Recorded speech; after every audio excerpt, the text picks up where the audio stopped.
Hey everybody, welcome to Obscurities and Miniatures. Today we've got one of the new plastic reposed models from Bellum Games Conquest line. This is the Dweghom Hold Raegh, who used to look like this.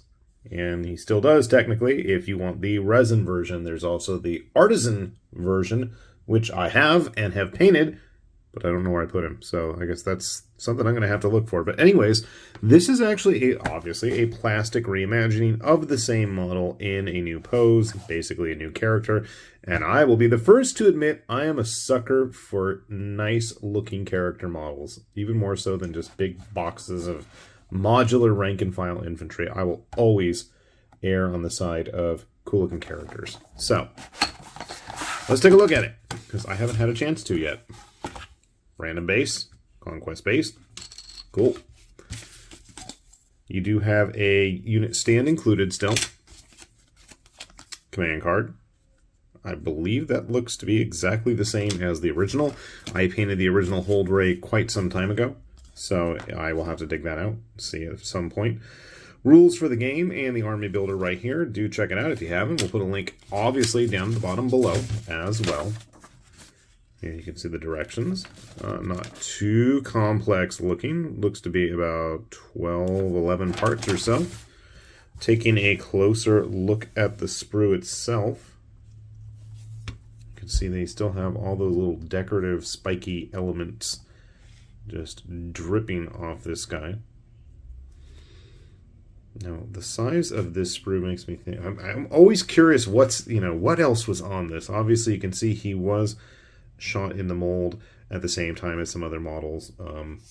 My first thought being, some of the Old Dominion guys. He's not on a base yet. Okay, yeah. He's just really tall. I want to say Hierodual, but that's not right. Hierophant? Hierodeacon. Okay, anyways. Let's see what else we got here. So the beard actually looks to be attached to the torso. You can see here's the lower legs. One of the feet, one of the arms. Head's an impressive piece. Really nice sculpting on the face there. I'm not sure where that's going to go, but that's okay. Looks to be the back of the head. I like the fact that, one of the advantages of plastic, obviously, being that it's a bit more sturdy and stable, but, I do like that we can have all of that dynamicism, whereas the original Hold Raegh, wherever I put him, a bit static, quite stoic, not to detract from the quality of the model in any way. But I feel like, honestly, this feels kind of like a step up.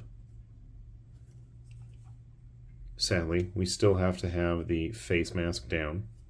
I would have liked to have seen a closed version. Same kind of spiky fur. Overall, looks to be a nice update in plastic. I guess we're going to run multiples, and you're not like me and already have multiples. But I'm going to get him built, if I can speak words correctly. And we'll see how he turns out. We'll grab a couple other Dweghom while we're at it. Sounds good. Sit tight. Okay, guys, check it out. We got our Hold Raegh put together, and I'm happy to have realized, yeah, that's the unmasked face. But ba-bam, check it out. We actually have a fully enclosed helmeted head. Huzzah! I'm not a fan of painting faces, but also I think the armor looks really cool, and it's a very chunky, dynamic pose. Is he actually standing upright for once? Yes, sometimes he's a little top-heavy and likes to lean forward, but he is just... Look at him! He's all business! That axe is going to be doing some major work very shortly. And, I mean, not to knock the original Hold Raegh. I don't know if it's just like it's not the greatest paint job either, but at least it holds up somewhat better under the camera.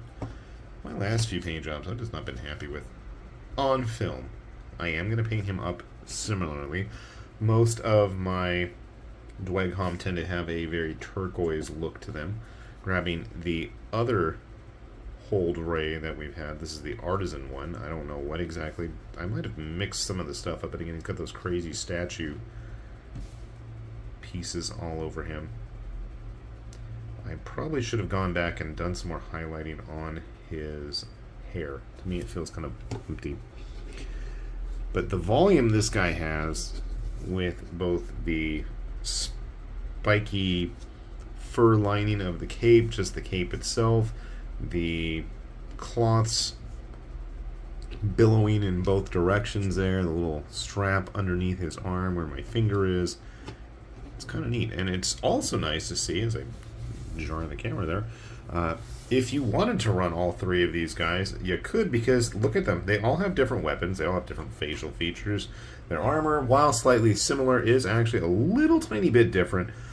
Even the capes themselves, a little bit differently designed. So you totally could run these as different types of figures, as various hero character types. Grabbing a couple other Dweghom models I happen to have handy.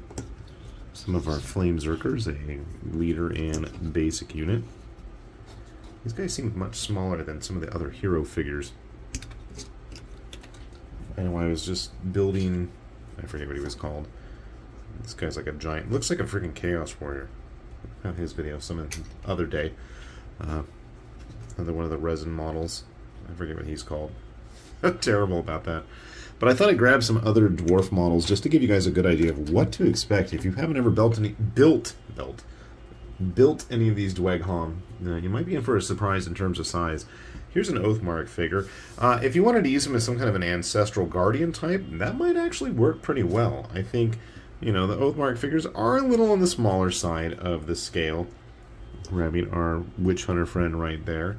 I know a lot of the stuff like Nolzers, the WizKids things, these tend to be more in that size range, whereas things like the GW dwarves are still going to be a little bit smaller, but if you wanted to go like the printed route, some of Signum Games stuff I think is going to be a nice match. They're a little bit more funky proportions. I know this guy's got a crazy head of hair going on him, but I think in terms of sizes, you know, everything seems to be skewing bigger and bigger these days.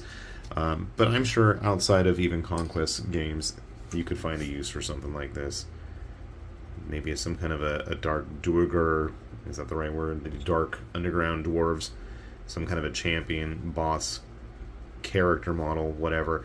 I think it's just a really cool pose. Hopefully, I'm going to try to pick up the Spires Executioner guy that recently got redone in plastic. I'm wondering and hoping if he's going to have a extra spare head. I really like that mirrored chrome look that the original had. We'll see if this guy does as well. Looking forward to that. Fingers crossed, and hopefully we'll be seeing him show up again on this channel on some Monday painting progress video. So do keep your eyes peeled for that. And while you're at it, take a look at Bellum's website. If you haven't had a chance, it's got everything you need to learn about the game, the history, the world, and the models themselves right there, one click away. So we'll put that down below, and enjoy yourselves there. So with that said, this has been High Lord Tamberlane with Obscurities in Miniatures, saying thanks for watching, and we will see you back here soon. Bye-bye.